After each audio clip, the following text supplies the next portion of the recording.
Hello students, तो आज का हमारा टॉपिक है बॉडी फ्लूइड कंपार्टमेंट्स।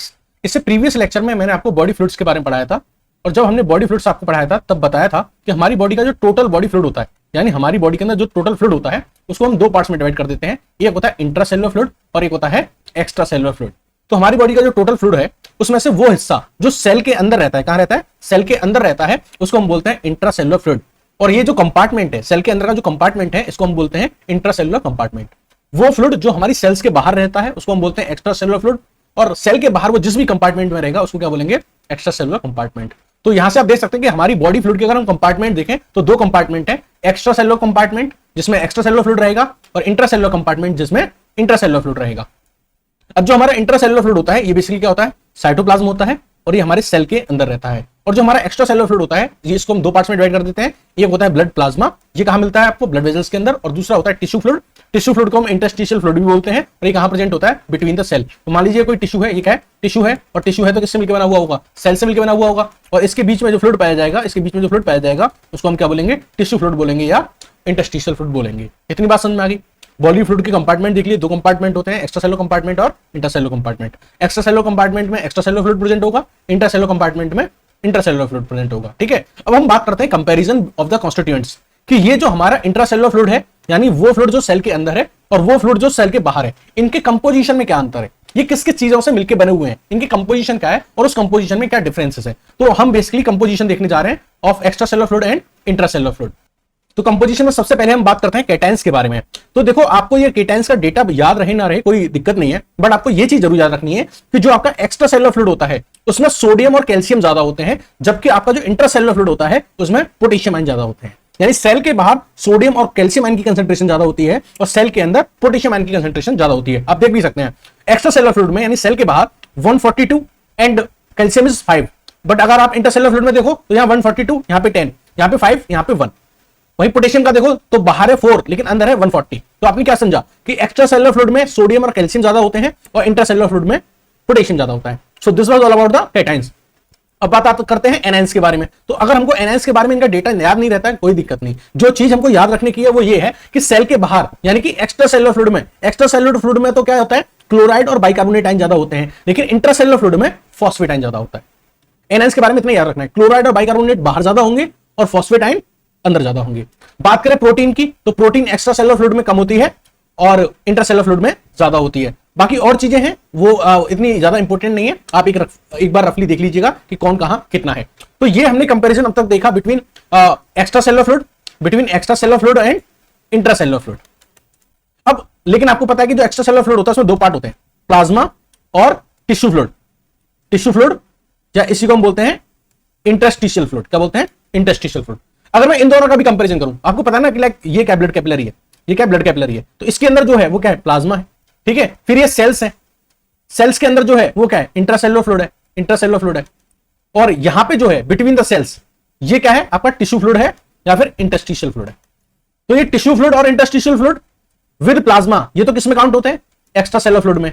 और जो सेल के अंदर है वो क्या है? Intracellular fluid. तो यहां जो हमने कंपैरिजन देखा था बिटवीन दिस एंड दिस, ये तो कंपैरिजन था इस extra cellular fluid versus intercellular fluid. अब हम देख रहे हैं इस प्लाज्मा और टिश्यू फ्लूइड के बीच में डिफरेंस, जो कैपिलरी में होता है और जो बिटवीन द सेल्स होता है। देखो, वैसे तो इनका जो कंसंट्रेशन होता है, प्लाज्मा में जो चीजें होती हैं, टिश्यू फ्लूइड में जो चीजें होती हैं, वो अप्रोक्सीमेटली सिमिलर होती हैं, सेम कंसंट्रेशन में होती है, अबाउट अप्रोक्सीमेटली, क्योंकि एक कंटिन्यूअस एक्सचेंजिंग चलती है between this capillary membrane and this tissue fluid and plasma. तो इस कैपिलरी मेम्ब्रेन की हेल्प से दोनों के बीच में क्या करती है? एक एक्सचेंजिंग चलती रहती है।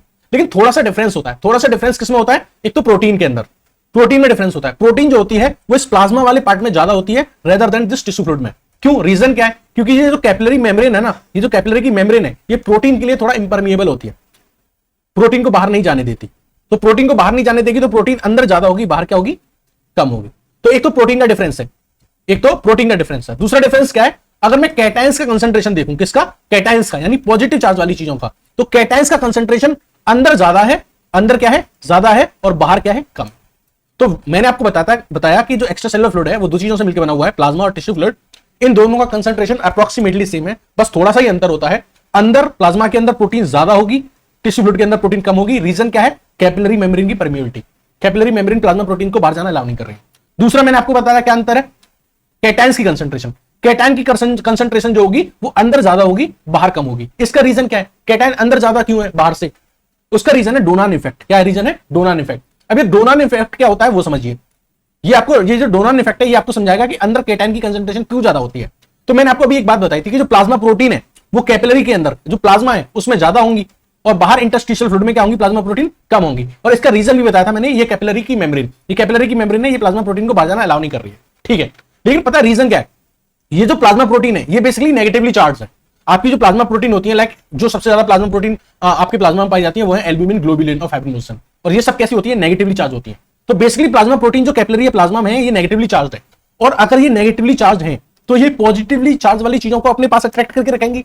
यानी कि इस प्लाज्मा में जो कैटाइंस है जिनके पास पॉजिटिव चार्ज है, उन पॉजिटिव चार्ज को ये प्लाज्मा प्रोटीन अपने साथ बाइंड करके रखेंगी और इनको बाहर जाने से क्या करेंगी? रोकेंगी, रजिस्ट करेंगी। यही रीजन है कि जो कैटाइंस है वो थोड़ा बहुत अमाउंट में बाहर जा पाता है, बहुत ज्यादा नहीं जा पाता, क्योंकि ये जो प्लाज्मा प्रोटीन है जो नेगेटिवली चार्ज है वो इन पॉजिटिवली चार्ज कैटाइन को होल्ड करके रखे हुए हैं। दैट्स द रीजन कि कैटाइन का कंसंट्रेशन प्लाज्मा में ज्यादा होता है और बाहर कम होता है, and this is the Donnan's effect. बात समझ में आ गई? आपने कंपैरिजन देख लिया। आपने किस किस में कंपैरिजन देखा? पहले आपने कंपैरिजन देखा एक्स्ट्रा सेलुलर फ्लूइड और इंट्रासेलुलर फ्लूइड में। फिर आपने कंपैरिजन देखा कि एक्स्ट्रा सेलुलर फ्लूइड में भी जो प्लाज्मा है और जो टिश्यू फ्लूइड है उसमें आपने कंपैरिजन देखा। अब हम बात करेंगे relative distribution of extra cellular fluid and intracellular fluid. तो बेसिकली इस टॉपिक में हम ये डिस्कस करने जा रहे हैं कि अभी जो थोड़ी देर पहले हमने कॉन्स्टिट्यूएंट्स देखे थे एक्स्ट्रा सेलुलर फ्लूइड के और इंट्रासेलुलर फ्लूइड के, तो ये जो कॉन्स्टिट्यूएंट्स हैं ये एक पर्टिकुलर कंसंट्रेशन में प्रेजेंट है, either in extracellular fluid और इंट्रासेलुलर फ्लूइड। तो हमें यही चीज देखनी है कि ये कैसे एक पर्टिकुलर कंसंट्रेशन में, एक पर्टिकुलर रेंज में प्रेजेंट होते हैं in extracellular fluid and intracellular fluid. तो इनकी जो रेंज है वो कैसे मेंटेन्ड है, कैसे रिलेटिव डिस्ट्रीब्यूशन प्रेजेंट है इन एक्स्ट्रा सेलुलर फ्लूइड और इंट्रासेलुलर फ्लूइड, यही देखनी है। सोडियम बाहर 142 कैसे है, अंदर 10 कैसे है, ठीक है, ये इक्वल क्यों नहीं हो जाते, ये सारी चीजें हमको डिस्कस करनी है। तो अगर हम बात करें रिलेटिव डिस्ट्रीब्यूशन की in extracellular fluid and intracellular fluid, तो ये जो डिस्ट्रीब्यूशन होता है ये इसमें टू जो एक्सचेंजेस होते हैं वो मेन होते हैं। पहला जो एक्सचेंज होता है वो होता है between this plasma and this interstitial fluid और टिश्यू फ्लूइड, और दूसरा इंपॉर्टेंट एक्सचेंज होता है वो होता है between this tissue fluid and intracellular fluid, ठीक है। तो दो लेवल पे एक मेन एक्सचेंजिंग होती है। अब हम बात करें कि प्लाज्मा के अंदर ये सारी चीजें क्या आती हैं, तो आपको पता है कि जो प्लाज्मा होता है उसमें हमारा जो गैस्ट्रो इंटेस्टाइनल ट्रैक्ट होता है या हमारा जो डाइजेस्टिव सिस्टम होता है उसके थ्रू चीजें आती हैं। जो कुछ भी हम खाते हैं वो एब्जॉर्ब होता है इंटेस्टाइन में, और इंटेस्टाइन से एब्जॉर्ब होकर कहां जाता है? हमारे प्लाज्मा में जाता है। तो एक तो प्लाज्मा में जो चीजें आती हैं वो जीआईटी से आती हैं। दूसरी चीज, हमारे जो कुछ ऑर्गन्स होते हैं वो कुछ चीजें सिंथेसाइज करते हैं तो उसको ब्लड प्लाज्मा में डालते हैं। लाइक अगर हमारा लिवर प्रोटीन सिंथेसाइज करता है तो वो किसमें डाल देता है? प्लाज्मा में डाल देता है। या किडनी हमारा वाटर रीअब्जॉर्प्शन करती है तो वो भी अल्टीमेटली किसमें डाल देती है? प्लाज्मा में डाल देती है, ब्लड में डाल देती है। तो ये ब्लड प्लाज्मा है किसी पर्टिकुलर कैपिलरी में, और इसके अंदर चीजें कहां से आई हैं? डाइजेस्टिव सिस्टम से आई हैं या ऑर्गन से आई हैं। अब चीजों की जो एक्सचेंजिंग होगी वो दो स्टेज में होगी या दो मेन साइट्स पे होगी। पहला between this blood plasma of capillary and tissue fluid, and second exchanging will be between this tissue fluid and intracellular fluid, ठीक है। तो पहली स्टेज के बारे में बात करते हैं, पहली एक्सचेंजिंग के बारे में बात करते हैं। तो ये जो एक्सचेंजिंग होती है between this plasma and this interstitial fluid और टिश्यू फ्लूइड, ये किस बात पे डिपेंड करती है? तो ये वाली जो एक्सचेंजिंग होती है पहली वाली, ये डिपेंड करती है ऑन द कैपिलरी मेम्ब्रेन, कि ये जो इन दोनों के बीच में, इस प्लाज्मा और इस इंटरस्टिशियल फ्लूइड या टिश्यू फ्लूइड के बीच में क्या आ रहा है? ये कैपिलरी मेम्ब्रेन आ रही है। तो सबसे पहला तो डिपेंड करेगा इस कैपिलरी की परमिएबिलिटी पे, कि ये कैपिलरी किसको जाना अलाउ करती है और किसको जाना अलाउ नहीं करती है। थोड़ी देर पहले हमने पढ़ा था कि ये जो कैपिलरी की जो मेम्ब्रेन है ये प्लाज्मा प्रोटीन को जाना अलाउ नहीं करती, और यही रीजन था कि प्लाज्मा प्रोटीन अंदर ज्यादा थी और बाहर कम थी। बात समझ में आई? तो कौन सी चीज अंदर ज्यादा होगी, बाहर ज्यादा होगी, ये सारी चीजें एक तो इस बात पे डिपेंड करेंगी कि उस मेम्ब्रेन की परमिएबिलिटी क्या है, ये किसको जाना अलाउ करती है, किसको जाना नहीं अलाउ करती है। दूसरा डिपेंड करेगा इस कैपिलरी के अंदर दो फोर्सेस जनरेट होती हैं, hydrostatic force and colloidal osmotic force. तो इन दो फोर्सेस पे भी डिपेंड करेगा कि कौन सी चीज अंदर रहेगी, कितना बाहर रहेगी, ठीक है। अभी हाइड्रोस्टैटिक फोर्स और कॉलॉइडल ऑस्मोटिक फोर्स क्या है? तो बेसिकली मैं आपको बताना चाहूंगा कि मान लीजिए कैपिलरी है, ठीक है, और कैपिलरी में क्या है? प्लाज्मा प्रेजेंट है। क्या प्रेजेंट है? प्लाज्मा प्रेजेंट है, प्लाज्मा प्रेजेंट है। तो एक फोर्स होती है जिसको बोलते हैं हाइड्रोस्टैटिक फोर्स। क्या बोलते हैं? हाइड्रोस्टैटिक फोर्स बोलते हैं। ये जो हाइड्रोस्टैटिक फोर्स होती है ये इस प्लाज्मा को बाहर फेंकना चाहती है, इस प्लाज्मा को इस कैपिलरी से बाहर फेंकना चाहती है by the help of this capillary membrane. अच्छा सर, ये हाइड्रोस्टैटिक फोर्स जनरेट कैसे होती है? तो ये जनरेट होती है by the pumping action of heart, by pumping action of heart के द्वारा जनरेट होती है, ठीक है सर। बाहर फेंकने वाली समझ में आ गया सर। एक्सचेंजिंग का मतलब तो ये होता है ना कि चीजें बाहर भी जाएंगी और अंदर भी आएंगी।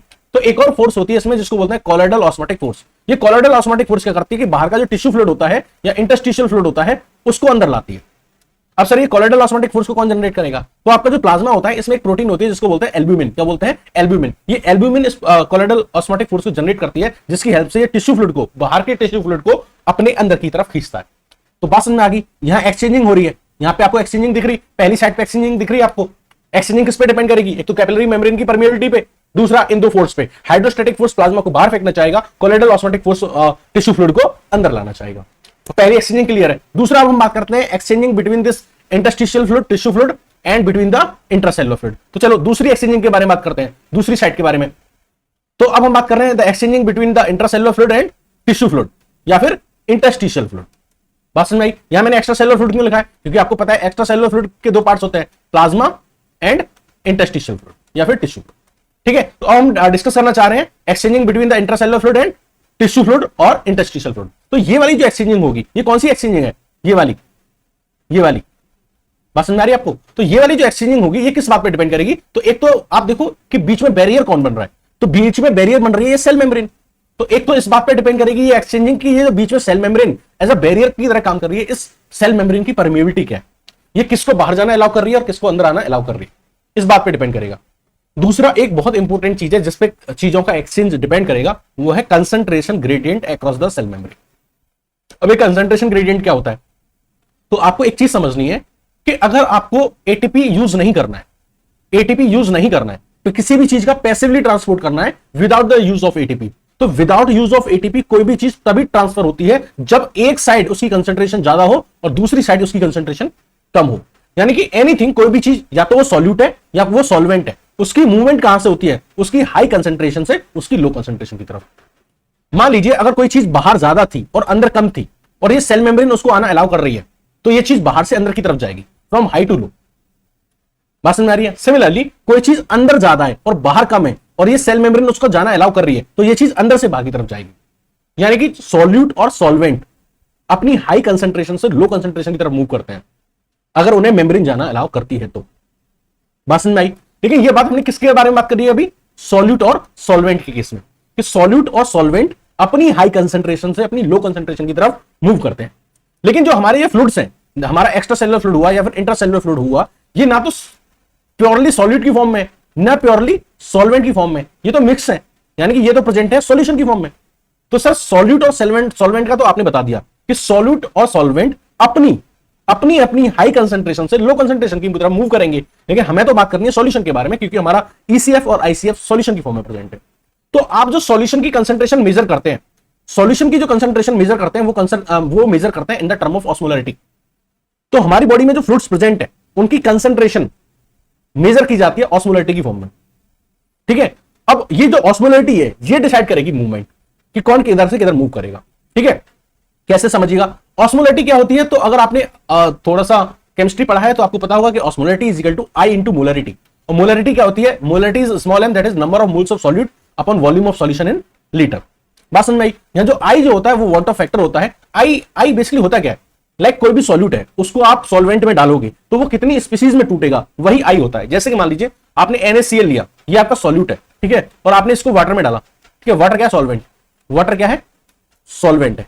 जब आप इसको वाटर में डालोगे तो ये दो स्पीसीज में टूटेगा, Na+Cl-। तो यहां NaCl कितनी स्पीसीज में टूट रहा है? 2। तो इसकी आई की वैल्यू कितनी हो जाएगी? 2 हो जाएगी। वहीं अगर आप इसमें ग्लूकोज डालते, क्या डालते? ग्लूकोज डालते, तो ग्लूकोज एक ही स्पीसीज बन के रहता, वो कई स्पीसीज में नहीं टूटता, तो उसकी वैल्यू क्या रहती है? I=1। तो आप किसी भी सॉल्यूट को जब सॉल्वेंट में डालते हो तो वो कितने नंबर ऑफ कॉन्स्टिट्यूएंट में टूटता है, वो उसकी आई की वैल्यू होती है। बात समझ आई? ऑस्मोलैरिटी की यूनिट क्या होती है? मिली ऑस्मोल पर लीटर। तो बेसिकली हमारी बॉडी में जो एक्स्ट्रासेलुलर फ्लूइड है और इंट्रासेलुलर फ्लूइड है वो सॉल्यूशन की फॉर्म में प्रेजेंट है, और सॉल्यूशन की जो कंसंट्रेशन है वो मेजर की जाती है by the help of osmolarity. और ऑस्मोलैरिटी हमें बताएगी कि मूवमेंट कैसे होगी, जो हम आगे देखने जा रहे हैं। तो ऑस्मोलैरिटी कैसे मेजर करते हैं वो हमने फॉर्मूला इस तरीके से देख लिया। तो जब हमने ऑस्मोलैरिटी मेजर की, किसकी? अपने एक्स्ट्रासेलुलर फ्लूइड की और इंट्रासेलुलर फ्लूइड की, तो जो हमें ऑस्मोलैरिटी देखने को मिली वो अप्रोक्सीमेटली देखने को मिलती है अप्रोक्सीमेटली 300। और द गुड थिंग इज ये तीनों के लिए सिमिलर होती है। तीन मतलब एक्स्ट्रासेलुलर फ्लूइड के दो पार्ट्स थे, हमने दो पार्ट्स में डिवाइड कर दिया था, प्लाज्मा और इंटरस्टिशियल फ्लूइड या फिर टिश्यू फ्लूइड। तो अगर हम ऑस्मोलैरिटी देखें अपनी बॉडी के अंदर प्लाज्मा की, इंटरस्टिशियल फ्लूइड की और इंट्रासेलुलर फ्लूइड की, तीनों की ऑस्मोलैरिटी हमको अप्रोक्स सेम देखने को मिलती है, सिमिलर देखने को मिलती है, that is approximately equal to the 300। ठीक है, यहां इस 300 में डिफरेंट चीजों की क्या रोल है, डिफरेंट डिफरेंट कॉन्स्टिट्यूएंट का कितना रोल है इस 300 में, इस 300 की ऑस्मोलरिटी में डिफरेंट डिफरेंट कॉन्स्टिट्यूएंट का क्या रोल है वो इस टेबल में आपको दे रखा है। आपको जो इंपॉर्टेंट इसमें याद रखना है, देखना है, वो ये है कि आपके जो तीनों फ्लूइड्स हैं उनकी अप्रोक्स ऑस्मोलरिटी कितनी है, 300। अगर तीनों की ऑस्मोलरिटी अप्रोक्सीमेटली सिमिलर है, इसका मतलब क्या है कि ये तीनों आपस में एक साथ क्या है, ऑस्मोटिक इक्विलिब्रियम में प्रेजेंट है। यानी इन तीनों के बीच में आपस में क्या है, एक ऑस्मोटिक इक्विलिब्रियम एस्टैब्लिश्ड है। क्योंकि आपका जो ये प्लाज्मा है इसकी एक्सचेंजिंग चल रही थी इस इंटरसेलुलर फ्लूइड, इंटरस्टिशियल फ्लूइड के साथ। आपका जो प्लाज्मा है इसकी एक्सचेंजिंग चल रही थी किसके साथ, इंटरस्टिशियल फ्लूइड के साथ। इसलिए ये दोनों आपस में एक दूसरे के साथ क्या है, ऑस्मोटिक इक्विलिब्रियम में है। और इस इंटरस्टिशियल फ्लूइड की एक्सचेंजिंग चल रही थी इस इंटरसेलुलर फ्लूइड के साथ। तो ये इंटरस्टिशियल फ्लूइड और इंटरसेलुलर फ्लूइड ये आपस में क्या है, ऑस्मोटिक इक्विलिब्रियम में है। तो कहने का मतलब ये ऑल थ्री कंपार्टमेंट में जो हमारे फ्लूइड्स हैं वो क्या है, एक दूसरे के साथ ऑस्मोटिक इक्विलिब्रियम में प्रेजेंट है। इतनी बात समझ में आई। लेकिन ये ऑस्मोटिक इक्विलिब्रियम मेंटेन कैसे रहता है, क्योंकि हमारी बॉडी में बहुत सारे वेरिएशंस होते रहते हैं। कभी कभी ऐसा होता है कि हम बहुत ज्यादा वाटर ड्रिंक कर लेते हैं, कभी कभी ऐसा हो जाता है कि हमारी बॉडी से बहुत ज्यादा वाटर लॉस हो जाता है in the form of sweating, in the form of urine, in the form of diarrhoea. तो अगर ऐसा कोई डिफरेंस हमारी बॉडी में जनरेट होता है इन द नॉर्मल रूटीन, तो लाइक हमने बहुत ज्यादा वाटर पी लिया या हमारी बॉडी से बहुत ज्यादा वाटर लॉस हो गया, तो अगर कोई चेंज आता है तो वो चेंज कहां से आता है, बेसिकली सबसे पहले इस प्लाज्मा की ऑस्मोलरिटी में चेंज आता है। क्योंकि अगर आप मान लीजिए बहुत ज्यादा वाटर ड्रिंक कर रहे हैं तो वाटर एब्जॉर्ब होकर कहां आता है, अल्टीमेटली ब्लड में आता है, कैपिलरी में आता है। तो जो मोस्ट कॉमनली सबसे पहले अफेक्ट होता है फ्लूइड वो होता है हमारा प्लाज्मा फ्लूइड। और ये अफेक्ट होता है तो फिर बाकी दोनों भी अफेक्ट होंगे, क्योंकि ये इसके साथ ऑस्मोटिक इक्विलिब्रियम में रहता है और ये इसके साथ ऑस्मोटिक इक्विलिब्रियम में रहता है। तो कोई भी चेंज जो आता है वो सबसे पहले हमें देखने को मिलता है प्लाज्मा के अंदर, और फिर बाकी जो ये दो कंपार्टमेंट है चेंज आपको यहां देखने को मिलेगा, बट ये जो दूसरे और तीसरे नंबर के जो कंपार्टमेंट है ये खुद अपने आप को इस तरीके से एडजस्ट कर लेंगे ताकि ये प्लाज्मा के साथ एक कॉम्पेटेबिलिटी रखें, एक सिमिलर ऑस्मोलरिटी मेंटेन करके रखें विद द प्लाज्मा। तो अगर कोई डिफरेंस आता है हमारे ऑस्मोलरिटी में, जो कि सबसे पहले हमको प्लाज्मा में देखने को मिलता है, तो ये हमारे जो बाकी के दो कंपार्टमेंट है, दिस इंटरस्टिशियल और tissue fluid and this intracellular fluid, ये क्या करते हैं, अपने आप को इस तरीके से एडजस्ट कर लेते हैं विद इन सेकंड और विद इन मिनट कि इन तीनों में अगेन फिर से एक ऑस्मोटिक इक्विलिब्रियम एस्टैब्लिश रहे। लेकिन कभी ये जरूरी नहीं होता कि हमेशा 300 मिली ऑस्मोल पर लीटर यही ऑस्मोलरिटी मेंटेन रहे। ये तो एक नॉर्मल रेंज हमने बताई है एक नॉर्मल एडल्ट ह्यूमन के अंदर।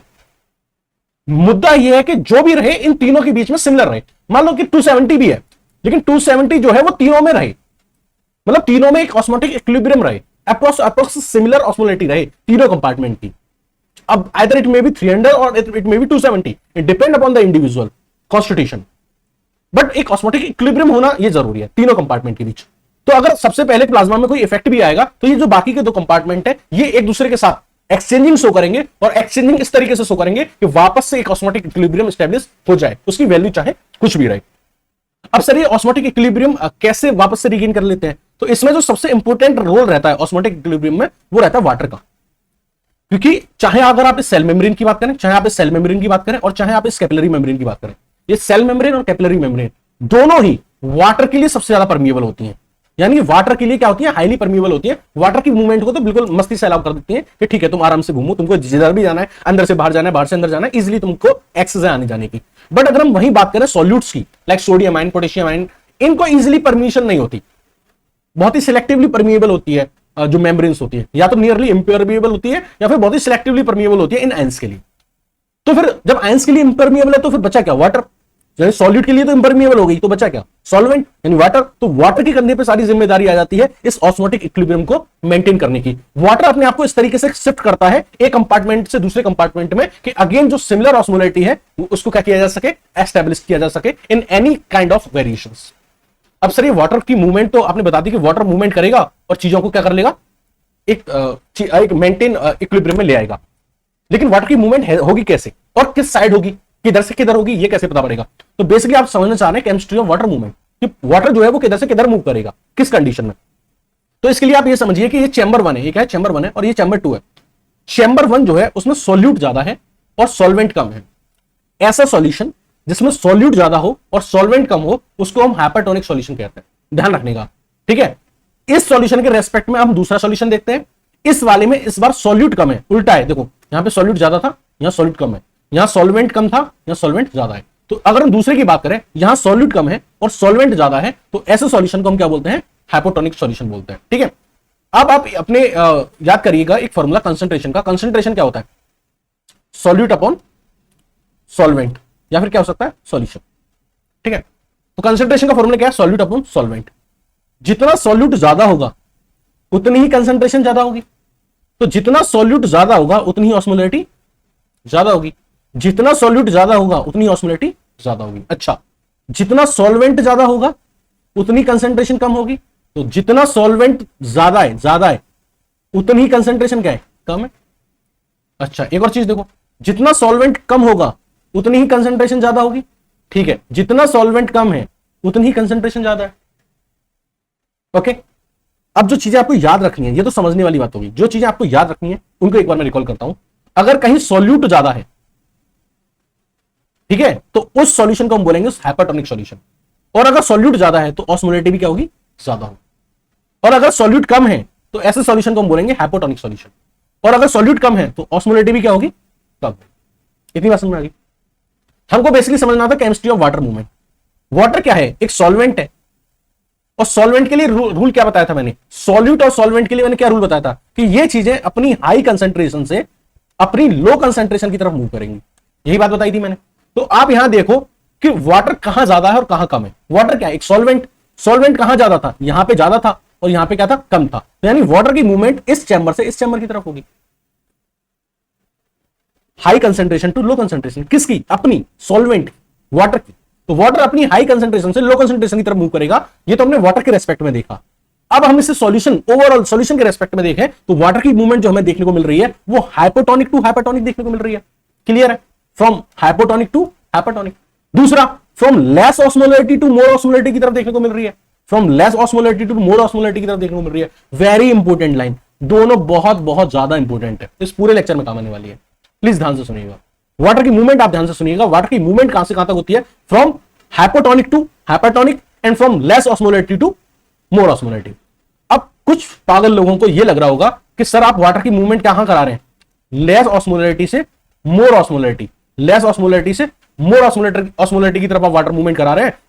सर अगर आप ऐसा कराएंगे तो ये जो ऑस्मोलरिटी है ये बहुत और कम हो जाएगी, और ये जो है ये और ज्यादा हो जाएगा, तो इनके बीच में तो कभी इक्विलिब्रियम आएगा ही नहीं, लेस और लेस हो जाएगा, मोर और मोर हो जाएगा। अगर आप ऐसा सोच रहे हैं तो आप गधे हैं, क्योंकि कंसंट्रेशन सिर्फ सॉल्वेंट पे डिपेंड नहीं करती, सॉल्यूट और सॉल्वेंट पे डिपेंड करती है। और सॉल्वेंट के साथ जो रिश्ता है कंसंट्रेशन का वो इनवर्सली का है। अगर सॉल्वेंट कम होगा, अगर सॉल्वेंट कम होगा तो कंसंट्रेशन बढ़ेगी। उसी तरीके से जो ये लेस ऑस्मोलरिटी वाला है, इसके अंदर से अगर पानी जाएगा यानी सॉल्वेंट कम होगा तो उसकी ऑस्मोलरिटी बढ़ेगी। यानी कि जो लेस ऑस्मोलरिटी वाला है, इससे अगर वाटर जाएगा तो इसकी ऑस्मोलरिटी क्या होगी? बढ़ेगी। और जिसके अंदर पानी जाएगा, पानी जा रहा है, इसका मतलब क्या है? इसका मतलब यह है कि उसके अंदर सॉल्वेंट बढ़ रहा है, और सॉल्वेंट बढ़ रहा है तो उसके अंदर जो कंसंट्रेशन है वो क्या होगी? घटेगी। तो जिसके अंदर पानी जा रहा है उसकी ऑस्मोलरिटी घटेगी।